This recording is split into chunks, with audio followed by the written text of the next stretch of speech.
Alexa, play the Two Shot podcast. Getting the latest episode of The Shot. What? Here No, it is from no. TuneIn. Stop. Alexa, This podcast stop. contains sensitive topics and explicit language that may Stop. not be Alexa, suitable stop. for all listeners. Stop. Oh, Previously on The Shot. what? Alexa, stop. Alexa, play the latest episode of the Two Shot podcast. Latest episode of The Shot. No, Here it is stop. from Alexa, TuneIn. stop. This podcast- Stop. Explicit language that I may not don't be want. suitable for all listeners. Oh, shh. Alexa, stop. Technology. Let's do it myself. Hello, how you doing? I'm Craig Parkinson. You are listening to the Two Shot podcast. Sit yourself down, pop the kettle on. We're going to have a nice old chat. Who's it with this week? I'm going to tell you right now.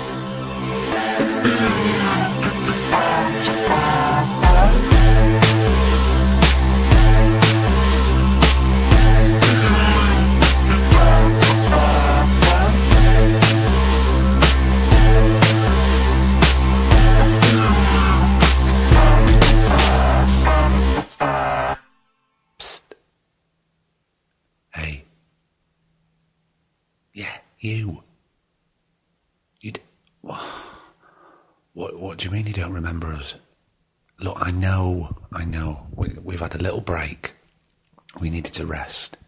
You needed to rest your ears. But guess what? The Two Shot podcast is back. How the devil are you? You good? How was your summer? Was it relaxing? Hectic? Argumentative? Productive? What did I do? I had a nice rest. Did a bit of work. I hired a camper van from in Paisley in Scotland, and I did a lovely tour of the Highlands of Scotland. And I tell you what, it was one of the most relaxing holidays I've ever had, and the weather was stunning. We went over to the Isle of Skye. It was beautiful. I heartily recommend that. Yeah, that's what we got up to. Poor Griff, swimming around in cardboard boxes. He was moving house, and I think he's still unpacking as I record this. But look, just rest easy now. Get your cup of tea, get on your treadmill, get on the train, get on the tube, whatever you're doing, get this in your ears, because we are back. Well, look, I say we're back. And we are, don't get me wrong, we're back this Thursday, right? We're going to start recording other brand new episodes next week. Something's come up, a bit of personal stuff that's come up, which means we can't get on the road. That's the bad news. The good news is we can the following week. So when will the other brand new episode be out for you? Let me tell you right now. So it's going to be the week of the 3rd of September. So that Thursday in the week of the 3rd of September, we'll be back regular as clockwork. Regular as clockwork. Every Thursday, as normal. Brand new episodes, brand new chats, and lovely, lovely guests. What else has been going on? Look, this is kind of for the actors really listening. So if this might be a bit boring, if it is, please, you have my permission to forward. But on social media over the past, I don't know, month, 6 weeks, whatever, there's been this thing called the Yes No initiative, which if you follow Danny Lee Winter, anyway, he's part of it, and it's part of Act for Change and a few friends of his. I know he's not the instigator, but he's there, giving it a voice on social media. So what it is, if you're still listening and you don't know what it is, basically, so when an actor goes into a room to audition, you know, it's, for want of a better phrase, it's a job interview. You know, you're selling a product, which in a crude sense is yourself. So it's a job interview, and with job interviews, you usually get a yes, you got the job, or no, you didn't, better luck next time. Now, a lot of actors have found that they're just left after the interview. They don't get a yes or a no. And that doesn't do good for anybody's state or their mental health. And it's kind of not on, really. You know, people put the work in, and they go in the room, they learn however many pages there are to learn. They take time out of their schedule, of their personal life, their home life to do this. The least people are saying is that you should get a yes or a no, which, you know, I do agree with. I do agree, and it hasn't always been like this. But look, let me just play devil's advocate for a second, right? If you are a casting director or you know, you're director, producer, whatever, you're seeing maybe a couple of handfuls of people, to get back to the people who didn't get the job, you know, it's doable. You know, it might be hard, but it's doable. Now, look, I had a cup of tea with a casting director the other week, not long ago, and they were saying, look, yeah, I agree with you to an extent, right? But what if they're doing a full search, or even a worldwide search? They're seeing thousands of people for a certain role. It's kind of impossible to get back and say, no, I'm sorry, you didn't get it. That's really, really hard, especially if a casting director doesn't have a huge team behind them, they're by themselves, or they just have an assistant maybe once a week. That stuff's kind of impossible. So, you know, I just wanted to say, yeah, I do support it to an extent, but if it's, you know, this nationwide search, that's really hard for people. So, yeah, it was playing on my mind, and I thought, you know, if someone's seeing 6 people, yeah, it's kind of respectful to get back to them.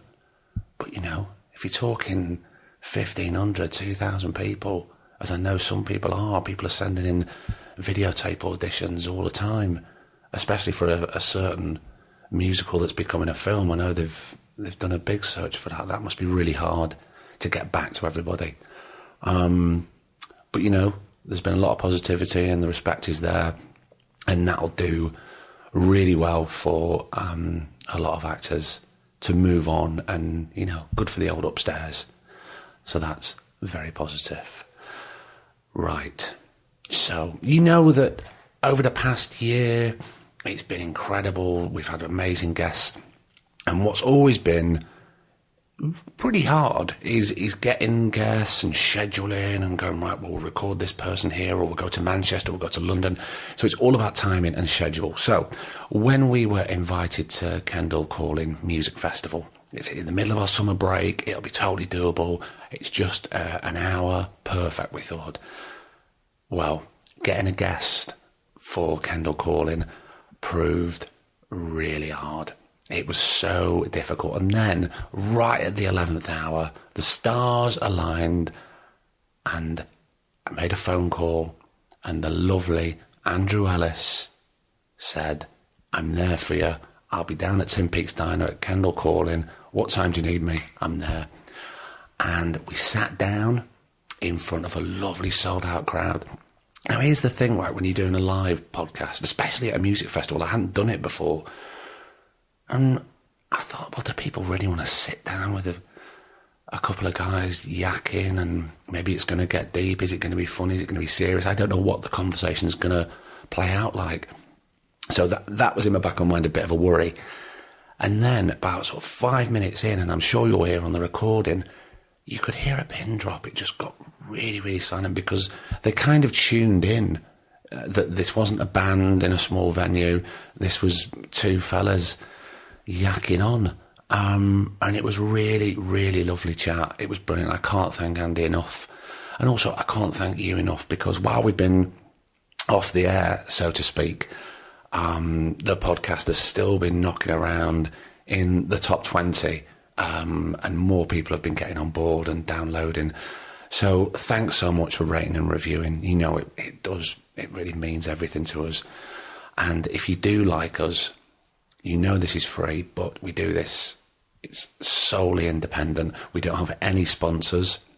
In fact, speaking of sponsors, you know, we've turned down sponsors because our thing is, right, you're very loyal to us, right? So we want to be loyal to you, and you know how honest we are, right?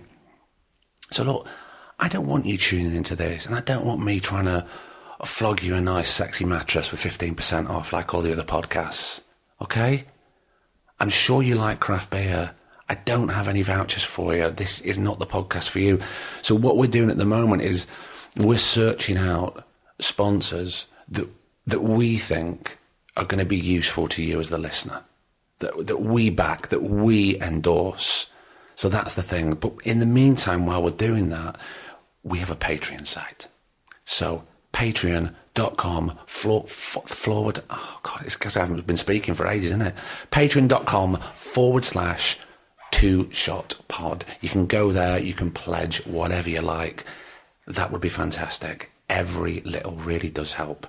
And if you don't want to, or you can't afford to, or it's not the right time, that's cool. The podcast is still going to be here. It's still going to be free. And, you know, if you can't afford it, just write a lovely review. Knock some 5 stars up for us. That'd be nice, wouldn't it? Anyway, look, it's the first podcast back for a while, so I'm very sorry for blathering on. But how fantastic that you're here. And I tell you what, I have really, really missed it. So it's fantastic to be back. And yeah, we've got some absolute great guests lined up, promise you. Speaking of great guests, should we get down to it? This is the Two Shot Podcast, live at Tim Peake's Diner at Kendal Calling Festival with the very, very lovely and very honest Mr. Andrew Ellis. Enjoy.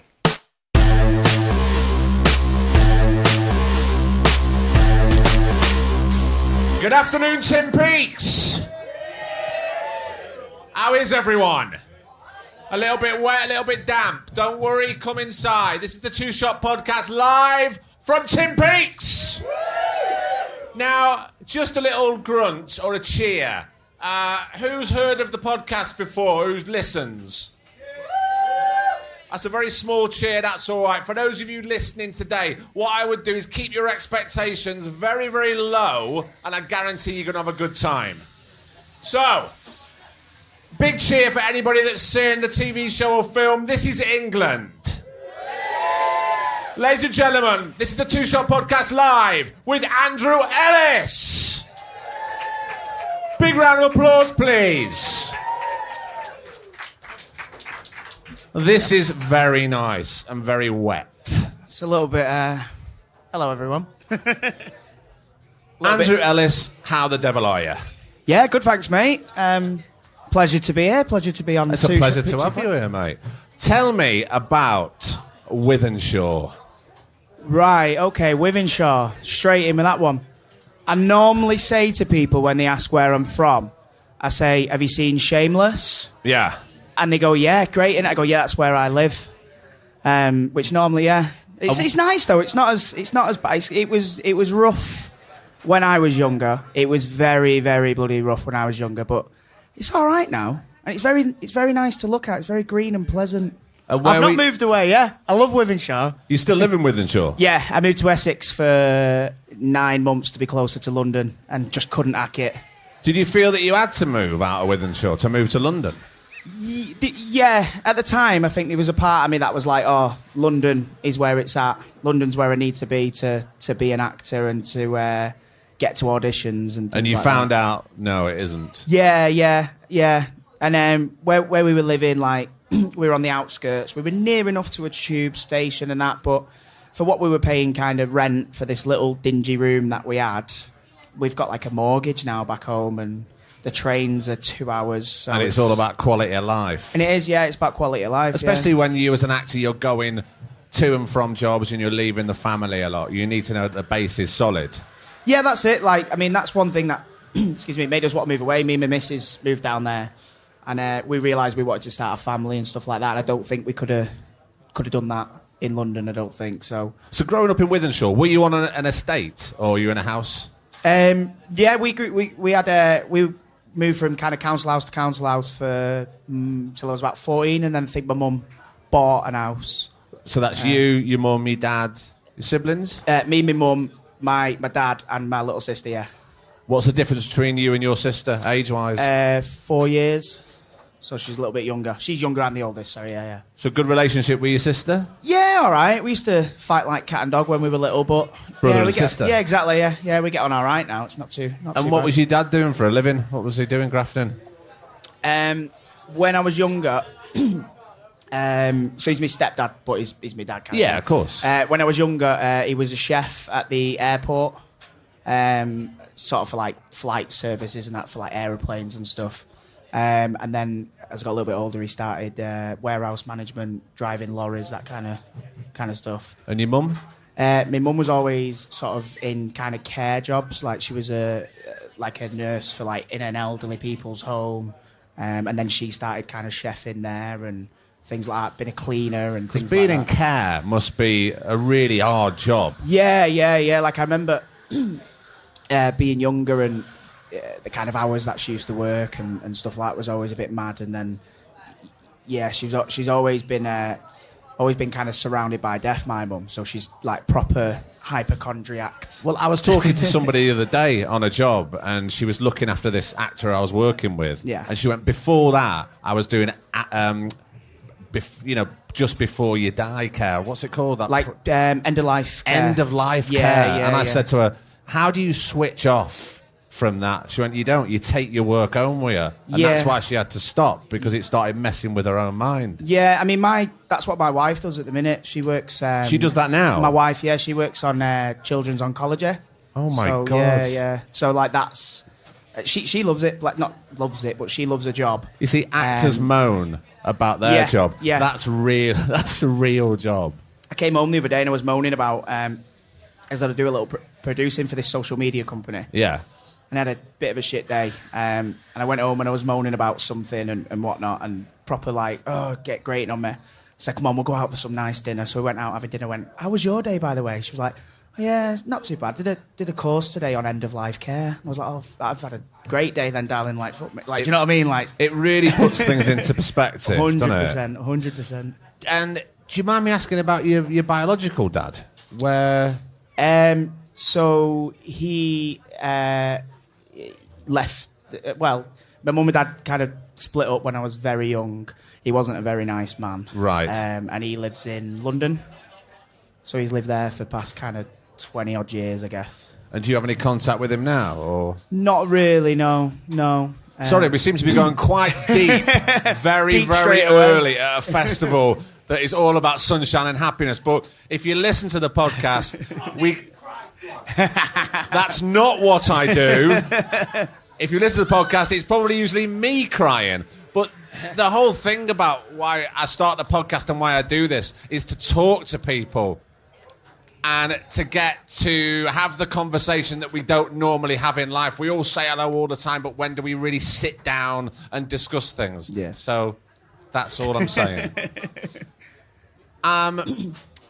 School life for you, Andy? Yeah. Still in Wythenshawe, the state school? Yeah, just went to a normal school. Because the little I know you, and we've known each other off and on through various friends. Yeah, we and worked together a little bit early on and stuff, yeah. And you've always seemed to me like a very up and very positive guy. Yeah. Were you like that at school? Or? Nah, I was the complete opposite. I was the class clown. I think I just used to think I was smarter than the teachers, and sometimes I bloody was. Like, do you know what I mean? Like, yeah. I always had an answer for everything. So you're quite gobby. I was quite gobby. Yeah. Which They is didn't know funny. what to do with me, really. You do not strike me as Yeah, that. a lot of at all. people say that, and I think what it was in school, I just felt older than I was, and like now I'm older. I'm all right with that now. Like, Did do you know you what I mean? think at that time at school you were trying to put on a facade of the Joker, of the class clown? Yeah, I think so. Yeah. I wonder what reason do you think that was? Because we've all been there and we've all seen that, and they're doing it for some sort of reason. Yeah, I don't know really. I've always just been like naturally loud and a bit like always been able to kind of get people laughing. I think earlier on, like obviously being the big kid at school, like you're an easy target. So I think probably through that, like I learned quickly that right, I can't necessarily. Well, I can't necessarily handle myself in a scrap situation, so just make the fuckers laugh. So if you're not a fighter, then you're going to laugh your way out of a fight. Yeah. Or have long legs like I did and just bloody leg Just it away from them. Yeah. I've not got long legs either, so I'm balls there. But did you get on at school? Did you enjoy it? Yeah, ish. Like I didn't mind the lessons and stuff because, like I say, I always did pretty all right. Like that's what the teachers used to moan about a lot to my mum. Like every parents' evening, they'd say, "Look, you know, his work's really fucking good. It's just everyone who's sat around him's doing really bad." And I used to be like, "It's not my fault. Like I can listen and have a laugh. Yeah, like that's." But you're an influence on the others. I was a bad influence on everyone else. Yeah.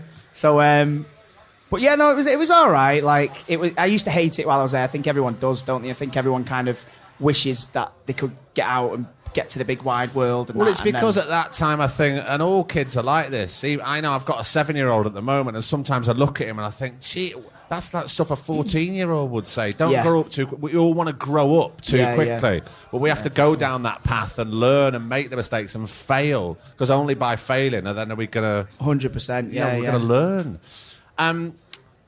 So, how did that affect you when they were saying that at parents' evening? Again, I used to just think, well, it's not my. Do you know what I mean? Like, it's not my fault if I can listen and still like do your science work or you whatever. can't take responsibility for other people. I can't take responsibility for other people. I'm just, I'm making their day a bit better. I'm there for team morale. Do you still feel that now? Like when you're acting, do you have that? Yeah, I think so. I think with a lot of the projects that I've done, there's so many big characters. There's so many, like with This Is England especially, like I think everybody was pretty much on a similar kind of like background to that. Like I know I've listened to Joe's, one of Tomo's, Two Shot, and both very good podcasts. You should both go and check them out. Oh, there's Tomo there. Oh, look, there's Thomas Turgus from This Is England. Hello, Thomas. So yeah, I think we all kind of came from a similar thing. So like most sets that I've kind of been on, and most, like you say, most actors kind of come from that sort of background of not really enjoying school, but having a laugh through it. And it's funny because doing a year of these podcasts, I think there's one that certainly stands out where she went, I absolutely love school. Yeah. It was the best time of my life, and I was so well behaved. And I went, Jesus, you're the first one that I've ever heard say that. That's mad, isn't it? Yeah. And towards the end of what was your subjects like? What were you going for? Were you sporty? Were you just Come on, Craig. Hey, you never know. I know lots of great goalies. I captained the basketball team once, and that's because I had an interest in basketball, and they give me everyone out of detention to captain over. But that's about as sporty as I got in school, I think. And when did drama come into your life? Did that come into school? Because it's funny. Yeah, that's... if it's there or not in the curriculum nowadays, which I always think it should be. I think the arts are being sucked out of school. You can't express yourself in any way, and these kids need to do it, even if the kids don't want to do acting for a living or dance for a living, smash records up for a living and make art out of them. Do you know what I mean? They need to express themselves. Yeah, at some definitely. point. I think... So my school was all right with that because luckily for me at that kind of brief little time, so I started high school in like 2001, left in 2006, so there was a bit more funding going into things like that. So my high school, it was just a normal sort of state high school kind of thing, but it had a specialist qualification in arts, which was really good. So they put a lot of... like, before I got there, they built a big drama studio, big dance studio. Wow. It's all gone now. It's all going to waste now. I speak to my old drama teacher, and it's, I think history use it now, like a drama studio, and the history class are in it. Like it's... So they ploughed all that money into building this amazing space for the arts, and now it's been taken over by somebody else. It's literally... That's what I'm talking about. See, it was fine when you were there. It was kind of all right when I was there. I'm 42... 41, something like that. I can't remember. Around the 40s, early. But it was kind of all right for me. But it was very small. It was kind of niche. Yeah. If you wanted to do... I think I was one of 2 boys doing drama in a class full of girls. Yeah. But that's what I liked about it. I bloody bet you did. More of that in a second. But did you go into drama class? Oh, thank you. Hi, Susan. And that's why I married my wife, Susan Lynch. Thank you very much.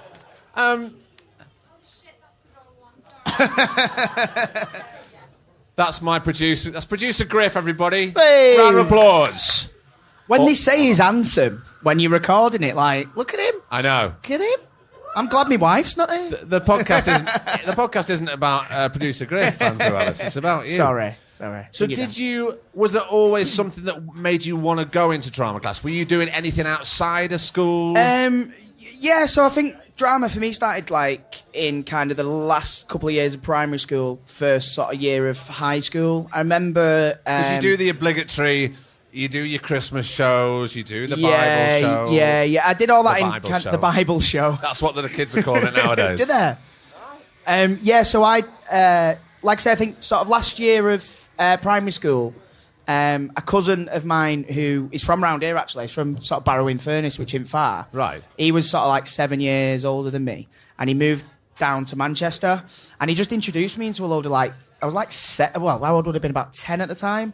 And he just introduced me to loads of like cool things, like just good comedy films and like hip hop and just ranch. And I was like, wow, like I'd never really seen or heard anything like all that. And I remember just watching sort of just loads of like daft comedy films with him, like stuff like Ace Ventura and things like that. So it was just opening up your palette. Just for literally, different things. yeah. I mean, at that time, I was 10. I probably like all I knew was like Pokemon and stuff like that. But I remember he, and then so after that, I remember watching that. I remember watching. He introduced me to Friends.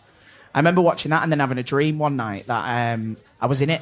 That you would be in Friends. Yeah, that was in Friends because I think they were doing the London episode, and he actually had. It was the first time I've ever read a script. Actually, he had a book about the London episodes that they did on Friends, but it had all the like original scripts in it and all like the behind the scenes kind of photos and stuff. And I think after reading that, I had this mad dream that I was like the seventh friend. And we've all been there. Yeah. I was always used to be Rachel. You look like a Rachel. Thank you very much. But that is such a Chandler thing to say. So. Was there any teachers that do you know what? You're always answering back in class. You're always being very gobby. Yeah. We need to put this to good use. We need to channel this. Yeah, definitely. I had some good... So the teacher that I had when I went into high school, she was a music teacher. She was my form teacher. And answering back and stuff. And she was like, look, get into the drama stuff. And at first I was a little bit like, I don't know. Why were you reluctant, do you think?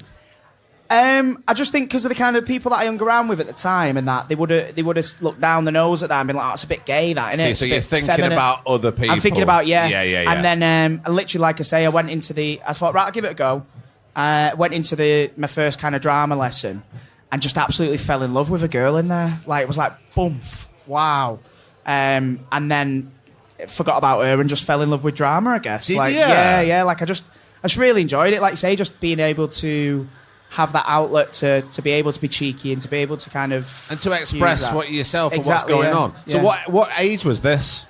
First year of high school, so I was about 11, I think. And did that carry on and did it grow through high school? Yeah, 100%. I was kind of known then after a little while as, Andrew's going to be in that play. He does the drama, he does the acting. Yeah, I did a lot of that. And then I got a few of my mates into it who would have looked down the nose a little bit. Oh, so you got some more lads into it, which is so brilliant. Like, yeah, it was top. It was great. Like, one of my mates who kind of been mates with since a young age, like, he was in Emmerdale for a couple of years. Like, do you know what I mean? Like, it's always been that kind of nice thing that we kind of got into drama a bit together and stuff like that. And then we're both kind of doing it professionally now. And you said just a while back that you were there and you were studying, you were working hard of sorts, but your grades were all right, but it was the other people around you that were suffering. When you went into high school and the drama kind of took over, did all the other subjects, the maths and English, did they fall by the wayside? Or a little bit. I always enjoyed English because I always enjoy sort of creative writing and there's a link poetry. obviously with the drama. Yeah, 100%. Maths I can't abide. I think I could get on with maths, and then when I was in like year 9, I think it was, my maths teacher full on smacked me, like give me a proper belt, which obviously was fine 20 years prior, but like that just kind of I think what happened? put me what right happened off. there? What? I don't know, because like I say, like I've kind of set myself up to failure, saying I was the cheeky kid. But for him, he was that big bastard teacher that you wouldn't mess with. But still, you can be a cheeky kid, Well, yeah, but no yeah, child exactly. deserves Well, to yeah. be hit. You know, not in these days or even 10 years ago. Yeah, exactly. So yeah, no, it was. He was that teacher. I think he was like the head of maths, and he was scary. And he was a big rugby player at the time, big bloke. And I don't even know what I'd done. Like, I think I'd asked someone for it, because I wouldn't dare like be cheeky or talk in his class. I think I asked my mate for something, and he literally came in front of me and just gave me a good wallop on the front and a wallop on the back. And like we went in for 2. Yeah, he went in for 2. Yeah, we had like my mum got like the police involved, stuff like that, but nothing happened. Like, he was still working. Well, there how and- brilliant that you reported it. And Oh, you yeah, didn't- 100%. You did not say anything. Yeah, well, it was one of them. Like, he kind of did it, and then he shouted at me. He was like, "Get out of the class!" And I was like, stood outside on the corridor, just going over in my head, like, did he actually just? Did he actually? did that hit just me then? happen? And then he came out and kind of was shouting at me. And as he was shouting at me, I just looked at him and I went, "Hang about, you just hit me." And he went, "No, I did not. How dare you say that?" And I just literally opened the classroom door and I went, "Did he just hit me then?" And everyone went, "Yeah." And I was like, "You fucking did? You just hit me? Like, what?" So he did it in front of the In front whole of the class class, and yeah, then it was denied right, it. and then denied it, and then yeah, but then nothing. Literally, nothing happened from it. Like, he was still there. I think I wasn't allowed to be in the room with him, the same room. So you didn't attend his classes after I that? had to move class then. I got put in a lower set then, which probably affected my... Like, I can't count for shit. Like, I'm really bad at maths. So that kind of definitely affected me there. But, like, at the time, again, it was just normal. Like, because I wasn't allowed to be in a room with him, Yeah. he used to run, like, a lot of the lunchtime detentions. So if I ever had lunchtime detention and he walked in, I just used to go, "Right, see you later, mate, I'm off." And go and run about with mates and that, yeah, so... Every cloud. Every cloud. Worth the wallop. So I was leaving high school. Did you knuckle down for your exams? Did you have a plan? My exams went all right, actually, because my final year of high school was when we filmed This Is England, the film. So we need to go back a bit, really, don't we? Rewind. How did you end up... You know, we don't really talk about work that much Yeah. in the podcast, but I think in some cases it's really important that we do, because it's one path. Yeah. Really. Yeah. So you're still in high school. Yeah. The drama's going very well. How Yeah. in Wythenshawe are you auditioning for a very Nottingham? Yeah, it was. based Everyone show? thinks I'm from Nottingham still. Like, Because you're genuinely. associated Yeah, with everybody because- that does. Yeah. I mean, I'm sure they probably think that Tomo's from Nottingham I think as well. so. Yeah, I think you've genuinely got that. My school was in one of the 6 weeks holidays. I think going into like year 10 or 11. It was going into year 11, so final year.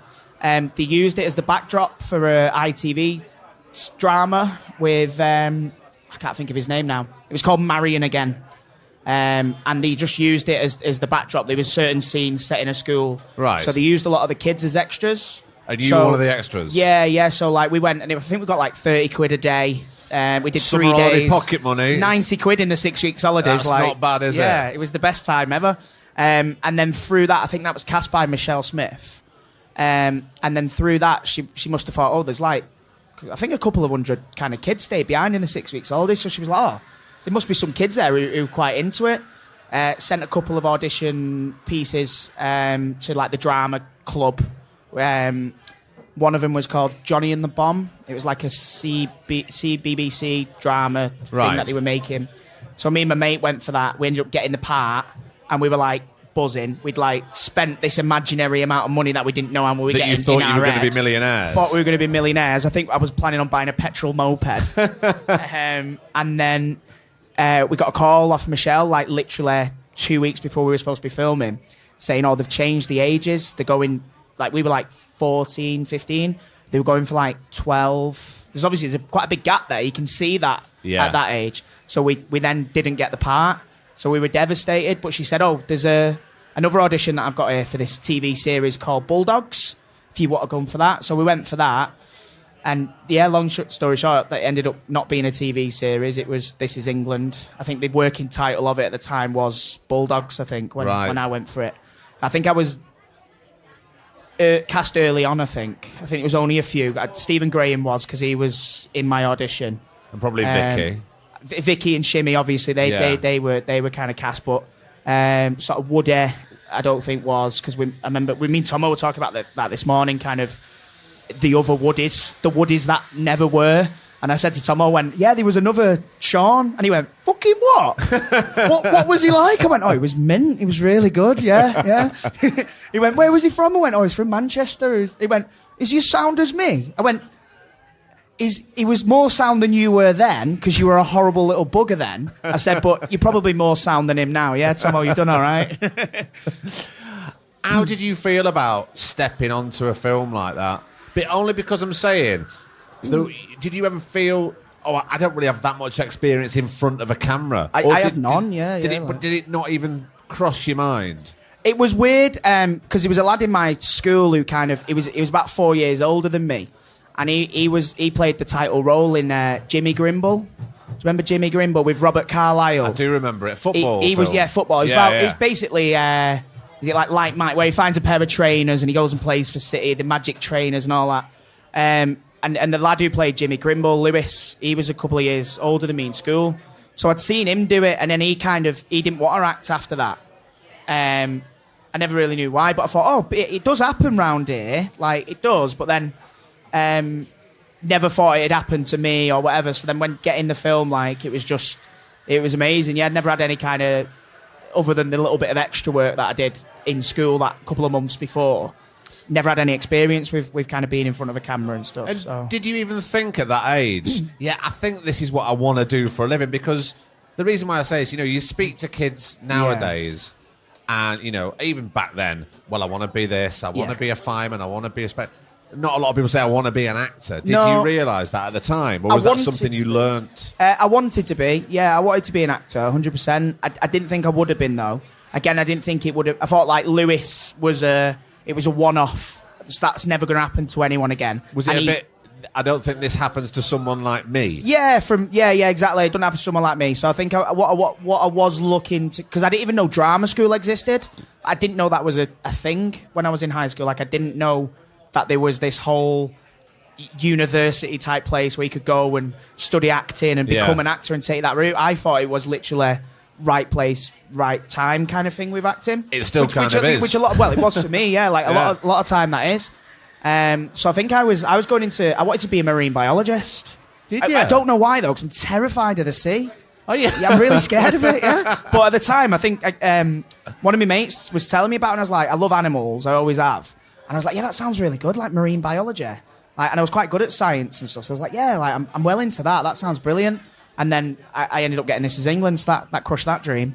Did you feel that everything changed for you within yourself with This Is England, with that first big job? A little bit, yeah. I felt, like I said earlier, I always felt a little bit kind of older than my years anyway when I was a kid. I always felt a little bit... I could always talk to adults quite easily and stuff like that. Very confident. Yeah. My little girl's like that now, like... Just can talk to adults and hold a conversation. Well, it's funny, isn't it? Because there's a real borderline between confidence and arrogance. Yeah. And you can be just too confident, and then kids can be arrogant. But I love confident children who can hold a conversation with adults. Yeah. There's exactly. nothing like it. I didn't. Were your mum and dad supportive of you, or did they ever go, do you know what? I think get yourself a proper job. Get yourself a plan B, a fallback, then you can do this. And I don't mind, as long as you've got something to fall back on. Yeah, because I got it when I was 14, 15, This Is England, I think my mum, because, again, it was so alien to my mum and dad, like this concept of the kid being in films and stuff. Yeah. They kind of, like, didn't really... It's like my mum was, dead supportive. Like, they were really supportive of it. You go for it and stuff. But, like... yeah, I don't think that, like, they don't really understand the intricacies of the business. Like, I remember, like, my gran and my mum at one point saying, why don't you just go on Shameless? Why don't you just go on Cora? Like, it's my choice. Or, do you know what I mean? Like, why don't you just go on that? Like we have a choice. Yeah, like we've got a choice. Like, we're not, just a little ploy in the whole bigger picture. And it's like, you can't just do that, Mum. I think we went, after I'd done This Is England, actually, I think they were filming something near us. It was probably Shameless. And my mum went and had a word with like some of the crew, like it my sons and that. I'm like, Mum, you don't work like that. You can't just do that. Like, yeah, they didn't get it at first really, but they were mad supportive of it. Like, they knew that's what I wanted to do, and they'd seen me growing up, like, you know, loving kind of like say making people laugh, and, you know, doing little plays at school and things like that. So once I'd got like This Is England, like my mum was like, this is exactly what you want to do, isn't it? And I'm sure when once she saw the film, yeah, it was a mad. She went, oh no, this is what he has to do. Yeah, obviously. yeah, exactly. Yeah, it was a mad old experience. But just going back to drama school, because Yeah. you hadn't trained in a classical way or anything like that. Yeah. Did you ever think after This Is England, maybe I should go back to drama school and do something? Kind of. So after This Is England, went and did my last year at high school, finished that, and then I went and done an acting course at college with a view In Withenshaw? No, in Manchester, in central Right. Manchester.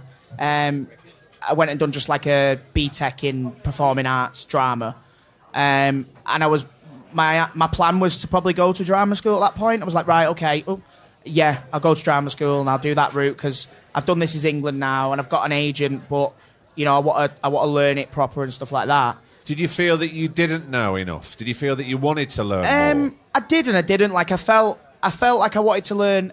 I wanted to know what people were talking about on set and things like that. I didn't really get a lot of it because of the way Shane works as well, because it's very different to any other job. So I think I did Heartbeat not too long after This Is England kind of coming out while I was in college. And it was just a different ball game. Yeah. Like I remember like script supervisors running over to me and being like, excuse me, it's not off my motorbike, it's off the motorbike. And I was like, oh, right, like that one word. And like, yeah, the writers get really... And obviously working with Shane, like, there isn't a script. There isn't, there is a script, but it's just a guideline. It's just like... Well, you're playing. Yeah, Look at. I've said this before loads, but you look at kids in the playground now, and they're playing all sorts of characters. They're playing. Yeah. They're already sort of doing their acting. Yeah. They're not self-conscious about anything. And the moment that comes in, Yeah, I mean, I always say that because I whenever people say to me like, "Oh, do you reckon I could be an actor?" I'm like, everyone's an actor, man. Like everyone acts differently in certain situations. Do you know what I mean? Like you yourself now, you're hosting this podcast. You're acting as Craig Parkinson hosting a podcast. But when you go home to your little lad, here's a little boy you got in it. Yeah. When you go into your little lad, you're Craig Parkinson, the dad. oh You're no, a different character. I'm just pretty much like this, just without a microphone. Put that down. Eat that. But like, do you know what I mean? Like everyone's kind of, you at work or you at home, you put on a different kind of persona a little bit, slightly, But yeah, I don't know. Don't know where I was going with that one, Craig. No. Sometimes it doesn't need to go anywhere. Sometimes you just need to talk and get it out. And do you ever feel? Because how many years since This Is England's film now since it came out? 'Cause I think it's about 10 or 11 years. We filmed it in 2005. So what's that? Like 13 years this year? Wow. Be 13 years in September since we filmed it. I think it came out in 2007. So it's been out just over 10 years. And when it came out to such great reception. Yeah, and yeah. everybody loved it. And I remember being out, winning loads of awards. It's doing really well. Did you feel, right, that's it, we're on it now. I'm on the path. I'm little going bit. for it. I remember buying it on pirate DVD to show all my mates. Like, What, they didn't give you a copy? not at first, no. Like that's what I mean. Like Withenshaw, like we got it 10 weeks before everyone else. I remember buzzing about it, thinking, yeah, like this is it. And I was in college at the time, and that's what I think made me not go to drama school, because when that came out, I just started college, and I was getting a bit of work. Like I did Heartbeat, I did a couple of pilots, and I was getting quite a bit of work. And I remember my tutor saying about drama school, I was like, yeah, I want to go. And my tutor said, like, it's brilliant. He said, but a lot of them won't let you work. Like a lot of them don't really like let you work. They want you just to be there and that. So and also, you weren't being funded to go to. You wouldn't have had a grant, no, there was would you? no, not all. I wouldn't have been able to afford it. I guess I'd have had to. So that's student loans, thousands of pounds that you would have walked out of there after a 3-year course in debt. Yeah, 100%. And at the time, I was like, I'm working. You know. So you're learning on the job. Yeah, exactly. So what I did after that, I was like, because like I said before, I wanted to know what people were talking about on set. So I wanted to know what everyone's, just for my own kind of like, all right, okay, I get this. I went and did a 2-year filmmaking course at Stockport College with my mate, and I enjoyed that a bit more for that kind of thing. Like, I think I got more out of that than the drama side. I think maybe because my drama course at college was maybe a little bit more theatre led. Right. So you were learning more of the technical aspects. Yeah, exactly. They didn't do a lot of kind of acting for film and TV sort of stuff. So when we went and did the filmmaking course, I was learning how to, what the gaffer's job was, what the lighter's job was, what everyone's jobs was, by doing it, and then we used to stick ourselves in our little videos that we made. Right. Which I just loved. I just loved messing around with a camera. Kind of think I got that off Shane a little bit when we did This Is England. I watched all of his older stuff. He's like Shane's World. I fell in love with Shane. Have you watched Shane's World? No, I used to watch. The first thing I saw of Shane was I think it was a short called "Where's the Money, Ronnie?" Where's the Money, Ronnie? Yeah. Which is full. Brilliant. If you've never seen early Shane Meadows stuff, it's very much sticky black past, blue tack, sellotape, dodgy wigs, people putting the makeup on with a felt tip. But the stories are still there. The human beings are still there that we kind of know and love today. But it's really interesting. You should try and dig them out. I'm watching mine on VHS. A lot of them are on YouTube, I think. And stuff now, They're still, so check them out on YouTube. Yeah. They are really, really interesting. You'll see where he came from and where he is today. Yeah, he had a great one on one of the... It was on one of the DVDs, I think maybe Romeo Brass. It was on the extras. It was called Shane's World. And it was just a little collection of stuff that he'd done, like dicking about with Paddy and, people like that. And, like, you're watching it now and he's doing a mad little short with Paddy Considine and, like, Olivia Colman and stuff. And it's like, wow. But I remember watching it at the time, just going, he's just having a laugh with his mates. And I used to chat to him about it quite a lot when we were on set, because Shane's one of them where he's always got a little camera in hand. Like, when we did This Is England, he always had a little video camera. And, like, obviously, when we did the series, he always had a little DSLR, so he was always catching little bits and stuff. And I remember, like, just loving that. Like, he's not let that go, even though he's doing, like, this big film. He's still got his own little camera, and he's still getting his own little... Things like that are inspiring, aren't they? Yeah, exactly. Fully. We don't have to be at the beck and call of this exactly very strange business. We can have a little bit of control at some point if we take control and have the nous to do it. Yeah, 100%. And I really enjoyed that. I really fell in love with that. And then, I kind of did that course at college and just carried that on, really. Like, me and my mates still making our own daft little videos and things like that. So when times aren't going so well, do you ever think, I think I need to leave all this behind? I've had my fun and it's been nice. I've been in the spotlight a bit. I've got a family now. I've got a wife. We all need to provide in this day and age. Yeah. I'm going to get a proper job. Does that ever come into your mind? For about 2 seconds, and then I think, what am I doing? Yeah, I do, like, genuinely, I'll sit down sometimes. 'Cause like I say, like, my missus, she's got a proper job. All my family are sort of proper working class, like, all have, 9 to 5s, grafters or whatever. And, there's times where, I've been mad upset about it. I've been, like, beginning of this year, like, I had a bit of a bad spell, like, just getting really, like, depressed with it all. But you just got to kind of pick yourself, because it's harder when you grow older, because when you're younger, you don't really need that much money, because you're living with your mum and she'll let you off with, like, this and that. And also, when you're younger, you fall down, you pick yourself up, and you carry on running. It doesn't mean as much. Yeah, exactly. Regardless of whether you have a family or you have children, it's you. You've grown as a person. Actually, this means a lot. I've gone into this room and I've bared my soul and I've done this, and now you haven't given me this job. Yeah. And you get the cat of nine tails out and you keep thrashing yourself with it for a while. But sometimes you have to let it go. Yeah, I remember when I first started, actually. I think it was Joe Gilgan. And you know what Joe's like. He's always quite brutally honest with bits. I remember him saying, like, oh, it's all bloody rejection, this job, lad. It's all rejection. And I was like, all right, like, you might not get an audition. And then for a good couple of years, like, I wouldn't get an audition. I'd be like, oh, well, there'll be another one. And there'll be another one. And, like say, as you get older, you're like, oh, I really wanted that one. Like, I've really worked hard for that. Yeah. Spent how much getting up and down from London. And that was the one that I wanted that. And I think that's happened the past year about 3 times. I've got to, like, that final mark where it's you and someone else. And it's someone else. And in your head, as an actor, you go, oh, well.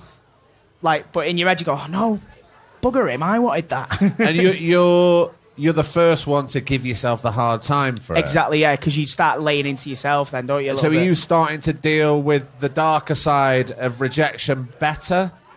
Yeah, I think so. Because again, I think that is a learning curve. 100%. As well as everything else, because it all comes part and parcel with it.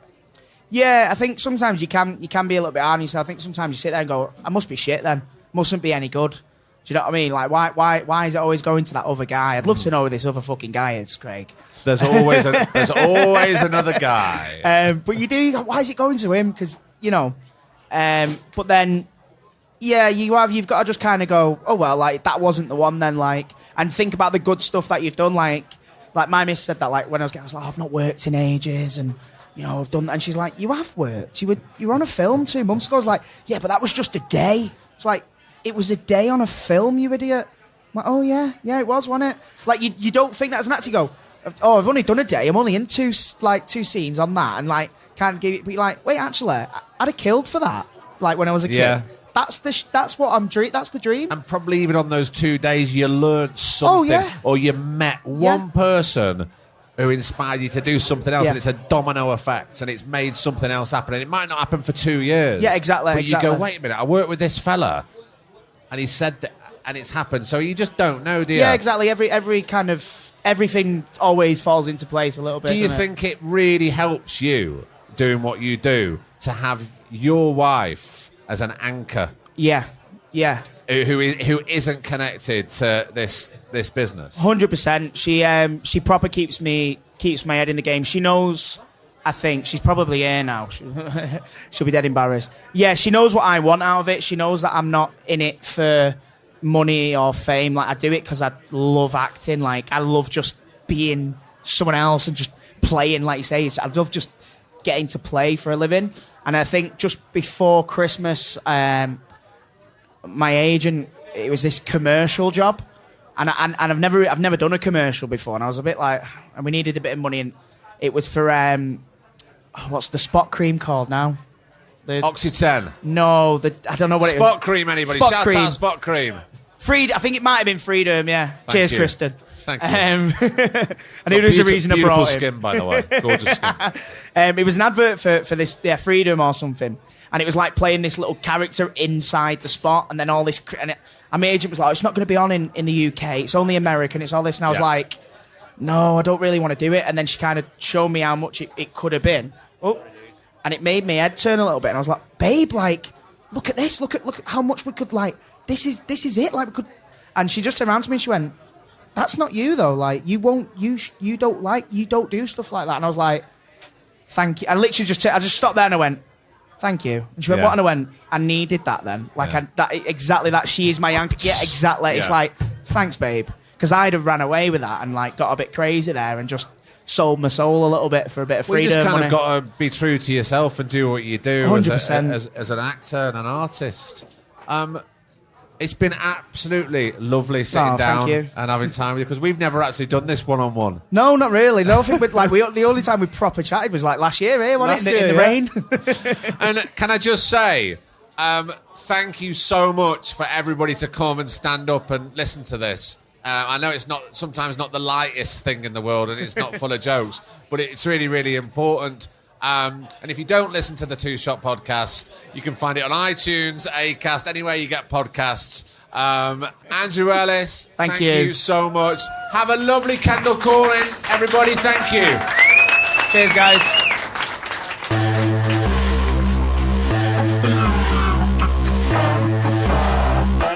And the first one after the lovely summer break is done. That was lovely, wasn't it? If you were there in the crowd, I know there were some lovely faces there. Thank you so much for being there and supporting. It was a great crowd, and it got bigger as it went on. And I think I spoke to Andy afterwards, and I think even he was shocked that, you know, we went deep a bit quickly. But as ever with these conversations, I don't know where they go. I've just got to be instinctive about it. And they're a lovely, beautiful thing, and I'm so pleased that I'm back doing them. So, yeah, look, apologies for the massive big blather on for the intro. I hope you don't mind, but these things I have to get out of my system. after such a big break. But look, next week, we're going to have a 1 week break. Don't worry, we're back the week of the 3rd of September, back like clockwork. Okay? Fantastic. Look, tell your friends, subscribe, rate and review. Go to the Patreon site if you fancy. We always need cables, petrol, train fares. But look, don't worry about that. I'm just pleased you're here. So until next week, I've been Craig Parkinson. He's been producer Griff. And this has been the Two Shot Podcast. Thanks so much for listening. Take care of yourself. And I'll see you in a week and a bit. See ya. The Two Shot Podcast is presented by me, Craig Parkinson, recorded and produced by Thomas Griffin for Splicing Block. Our brilliant music is courtesy of Then Thickens. Cheers.